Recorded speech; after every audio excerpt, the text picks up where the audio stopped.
Happy Wednesday, guys, and happy International Women's Day to all of the women looking at this video. In this moment, I would love if you can take just a moment to validate yourself.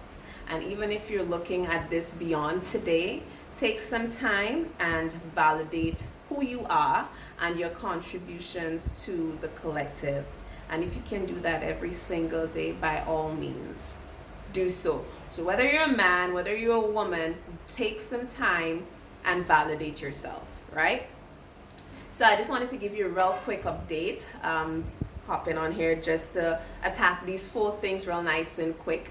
The first one being fitness and nutrition and how it has helped nurture my mental health. And what I can say, we are what we eat, and we've been told that from primary school over and over and over. But coming into adulthood and being more present in my body, I have realized that we actually are what we eat.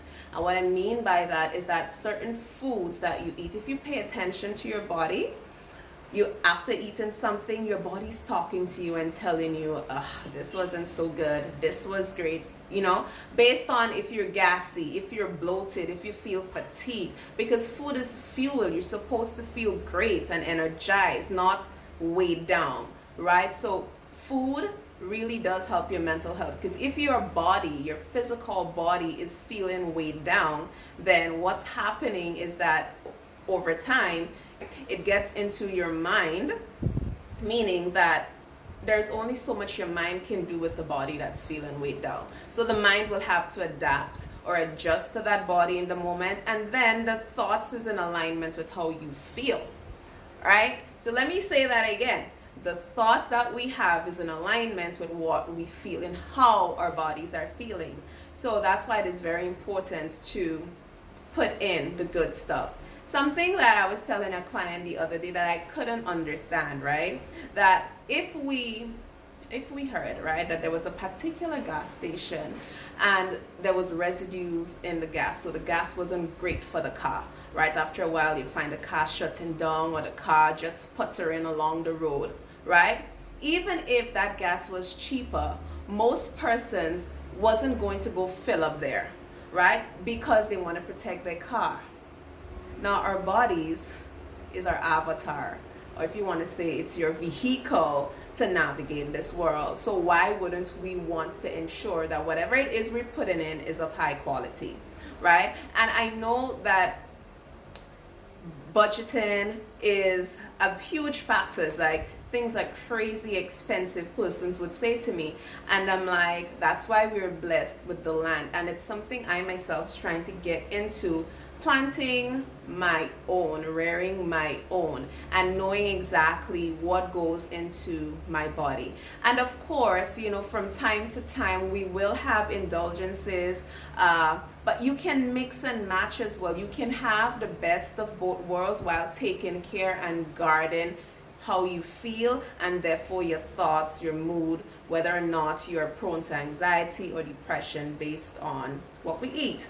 Now, when it comes to fitness, working out, what working out has done for me and continues to do for me is pull me into specific moments, right? Into that specific moment. Now, when you are zoned in on something or someone, right, you tend to forget everything else that's happening in the background. All the thoughts that are coming, all of the impulses that are coming is in relation to what you're doing. So that gives you time to connect with your body on a very deep level and take control. And something I've realized is that, this might sound woo-hoo to some, but something I've realized is that in the moment of training, right, when you're at that point where you just want to stop and you continue to go, and you could find things to say to yourself in that moment to push you, these are the things that comes up when you meet real life situations. That's the thoughts that come, and it actually helps you on your journey. So gymming, training, whatever it is you're doing to keep active and maintain your physical body, it's actually paying off in a lot of ways, right? A lot of ways. That's basically it for nutrition and diet. I mean, over the course of the next few weeks, I am going to delve a little bit more based on, the feedback from this video. I can delve a bit more into it, but I don't want to give out too much information. So this is it. Diet, what we eat, directly affects how we feel and therefore how we show up, our moods, everything. Now, this is all hormonal, right? What we eat affects the variations and the proportion of hormones that is secreted, and we all know that we're hormonal beings. And hormones, we have hormones that makes us feel good, we have hormones that helps us sleep, we have hormones that helps keep us awake, we have hormones that transmute information to the brain. We need our hormones, and if the hormones are imbalanced, right, based on the diet and other factors, but diet is a really main one, then it's going to affect how we feel, how we show up, our thoughts, our whole being, right? So that's that. Secondly, transition into entrepreneurship. Now, let me just say it was both voluntarily and involuntarily for me, right? Because after we were sent home from the hotel, because I was in hospitality before embarking on this journey. And then with COVID happening and coming home, I was pregnant at the time. There was just so much things happening. And I felt this was either do or die. Or as old people would say, I had to do something before something do me. But I really didn't want to take the approach, because at that point in time, I took some much needed time to look back on experiences that I may have had in workplaces, experiences I may have had working with people. And it was so clear that I was not the person to succumb to processes without questioning it or trying to gain a deeper understanding of it, right? And that was always there was always friction in regard to that, because if I am coming into a place and I've now realized I'm a super creative person, so if I'm coming into something and I realize like this could work way better if we do this, my mind would not let me do it that other person way, and that is who I am. I would do it a few times, but when I've gotten a way that I can navigate all of that, save you time, save money, save all of that, but all things aside, I guess in some cases, employers would let their egos get in the way of real progress sometimes, and that was one of the things for me. So in that moment, thinking about it, I'm like, what do you like to do? What do you love, and what do you see yourself showing up to without that burden of work again? And it was this, because training and cooking has been it for me for a very long time. So why not monetize that? Why not go into that? Going into it though, what I realized is that all the skills I accumulated, and if you know me well, I've been around the block when it comes to jobs, and it's something I'm very proud of. And the reason why I'm proud of this is because at each place, right, it was just like a course here, a course there, a course there, a course there, a course there. And coming back into myself, I realized, shit, I have gathered so many skills and so much knowledge about people, about places, about processes, and I'm grateful for that. And now I'm in a place where I can take all of that to build my own. Now, taking all of the skills to build your own is all great, but do you have the discipline to implement and to live up to it and to show up to it? And that is something that comes in time. So for now, what I can say, the entrepreneurship journey is still very spontaneous for me. And when I say that, I mean like I never know what to expect in any given day. And I think it's become, that part of it can be addicting as well as paralyzing, because sometimes you feel like, okay, I have everything all down, sales are great, and then this month, like, and then the next month, and then what this has done for me, well, in the beginning it was super frustrating, but what this has done for me is pulls me a bit deeper into myself to say, how can I counteract this? Meaning there has to be something I'm missing, or maybe there's something I need to improve on. And as an entrepreneur, you have to remain a student. You have to remain a student.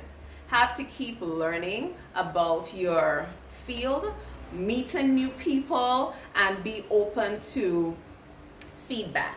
And when I say be open to feedback, be careful who you're accepting feedback from.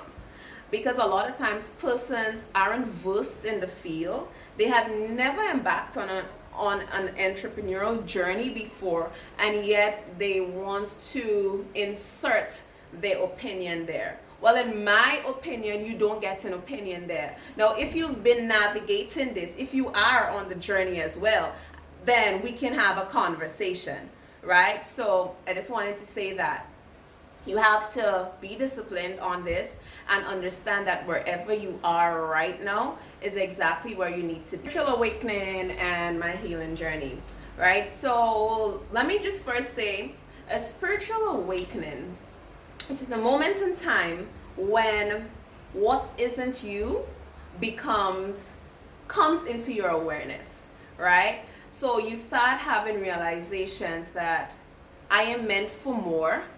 Where I am isn't it. You know, there is more to life than just what I am doing right now. It's a higher calling, a broader perspective, a broader overlook of your life and your journey, so to speak, right? And in that period, because it's an ongoing process, it isn't something that happens and then that's it. It's an ongoing process. It's a continuous process of being awakened to different aspects and being open as well. Because if you aren't open, and when I say open, meaning discarding, right, a lot of things that we were taught, a lot of ways that we were brought up, discarding that and coming into a place that, you know what, I am open to what the universe wants to show me, and being open to your questions about life, about your journey, about who you are, being answered by a higher power, right? That's what a spiritual awakening is. Now, in that process, what happened is that I realized that to get from point A to point B, and point B being like who I saw myself to be, there was a bunch of shit between there, right? And that was trauma. A lot of things that, you know, needed healing. A lot of things that I have that I didn't address. A lot of unconscious habits and behaviors that was making me into the person that I was, you know, then. I mean, I haven't changed completely, because as I said, it's an ongoing process getting to point B, but it's a beautiful journey, and every day is amazing. There's insight every day along that journey. So how the healing comes about is that when you realize about that you have all this junk here that's keeping you from getting there, you have no choice but to deal with it. And when I say deal with it, feeling the emotions associated with it and looking at it from a different perspective, meaning looking at it from a place of what has that brought out of me? You know, what is, if it's something present, what is that asking me to do? Who is this asking me to become in order to get closer to point B, right? So that's basically the gist of it. As I said, I will go more in depth based on the feedback, and I'm also launching a podcast on Mother's Day where I'm going to focus a whole lot on healing trauma and getting from, you know, that space in which you're at to the space that you want to be in, because really all it is just ways and habits and traumas that's piled up upon each other, making you who you are. It's just the patterns. So once you decipher that pattern, you're able to jump out of it. I mean, progressively, not just all at once, because we're human and our body's often the last to catch up. Because the mind now, in a spiritual awakening, the mind is in almost overdrive. Because what are you trying to do after 30, how much years? 32 years of us going one way. Now you telling me that we healing this shit and becoming so it's a process. Okay, so finally, reparenting my inner child and motherhood. So our inner child, what I like to describe the inner child as is that part of us that is the first responder, right? And the first responder emotionally. So if, let's say you're experiencing something, right? Like somebody tell you something and you get super angry at them, or in your mind, like, what, very defensive. A lot of times when you dig into that and you trace back, you realize it has literally nothing to do with the situation, or even if it does, that situation was just a trigger point for stuff you would have experienced in past times, especially if healing work wasn't on the agenda. And for me, it wasn't until about 2 years ago. So what would happen from time to time is that my response to my kid would be one out of haste, always busy, irritability to a certain point, and it just meant that there was this inner child, my inner child was neglected. A lot of times I feel as if nobody could ever give to us every single thing that we need, even parents, right? They can try, but there are things that we need that nobody would give to us, and that at some point we'd have to give it to ourselves, right? So that part of us that was left unnurtured in whatever way, uncared for, that was abused, physically, sexually, all of that, if it's left undealt with, that's the part that acts up all the time. And imagine bringing a wounded child, a child that had been through World War 1, 2, 3, 4, 5, future world wars, to play with some sane kids, some kids who just open and happy and adventurous.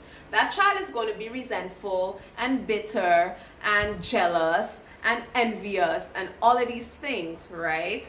So what I realized that I had to do was take time to heal her and address a lot of the things that was suppressed over the years, whether it meant by a guardian telling you to never talk about that again, or that didn't happen to you, or whether it was simply me betraying myself at some point, doing something I didn't feel on board with doing, but doing it because I felt it was the only option. And as a child, you tend to be in that survival mode because you're depending on somebody else to see you through, right? So in healing that and releasing it, she got lighter, and she gets lighter, and now she's ready to play again. So the response to situations and to my kids it's way better than it used to be. And while it's still a work in progress, because healing is an ongoing journey, but it gets really beautiful when you're aware